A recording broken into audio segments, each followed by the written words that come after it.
सोलापूरच्या ते हुडगी रोड जे सध्या काम चालू आहे जेऊर ते महिला हॉस्पिटलपर्यंत हा 173-74 कोटी रुपयाचा रस्ता या ठिकाणी बांधण्याचं काम महानगरपालिकेच्या व्यतिरिक्त जाऊन MSRDCने सुरू केलं आहे। एकीकडे एखादा काम करत असताना स्थानिक स्वराज्य संस्थेला विश्वासात घेऊन काम करणं गरजेचं असतं। या ठिकाणी जो आसरा रोड जो आहे या रोडवर जवळपास 86 चेंबर नई जिंदगीने या भागातील 86 चेंबर हे रस्त्याच्या खाली गेलेले आहेत आणि हे चेंबर कधी काढणार हा एक मोठा प्रश्न आहे। एकीकडे आम्ही एखादा साधा घर बांधकाम करताना एखादा आजोरा टाकला तरी महानगरपालिकेचे इन्स्पेक्टर येऊन ज्याला त्या ठिकाणी पावती बनवतात, परंतु 186 या ठिकाणी 86 पेक्षा जास्ती चेंबर हे रोडच्या खाली घालण्यात आले आणि हे ड्रेनेजचं पाणी आता सोडायचं कुठं हा एक मोठा प्रश्न निर्माण झालाय।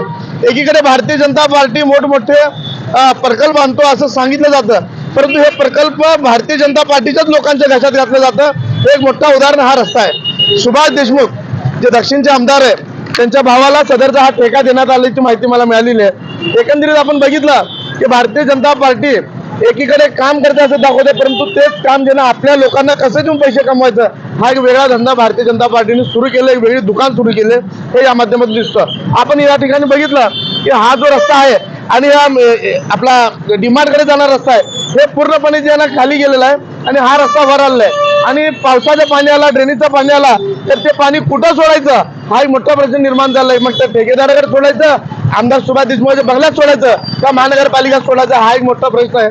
आणि एकीकडे हे सर्व होत असताना सोलापुरातील भारतीय जनता पक्षाचे महापौर असतील, उपमहापौर असतील, त्यांचे पदाधिकारी असेल हे डोळे बंद करून बसलेले काय हा एक माझा त्यांना प्रश्न आहे।